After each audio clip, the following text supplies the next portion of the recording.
Hi అందరికీ. మీరు ఎప్పుడైనా he is an incorrigible liar లేదా she has an incorrigible habit of laughing at serious moments అనే మాటలు విన్నారా?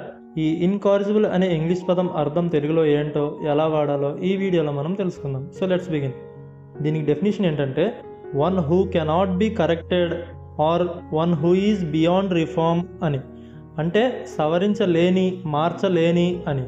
అంటే చెడు అలవాటుని కానీ, చెడు ప్రవర్తనను కానీ, లేదా చెడ్డ గుణాన్ని కానీ ఉన్నవాడు ఎంత శిక్షణ ఇచ్చినా లేదా హెచ్చరించినా మారని, సరిదిద్దుకోని వ్యక్తిని కానీ, ప్రవర్తనను కానీ ఇన్కారిజిబుల్ అనే వర్డ్తో చెప్తుంటారు. దీనికి ఎగ్జాంపుల్ చూస్తే, he is an incorrigible liar, no one believes him anymore. అంటే అతను మార్చలేని అబద్ధాల వాడు, ఇక ఎవ్వరూ నమ్మరు అని అర్థం. వీడియో నచ్చితే లైక్ చేయండి. మరిన్ని వీడియోస్ కోసం ఛానల్ అయితే సబ్స్క్రైబ్ చేసుకోండి. Thanks for watching.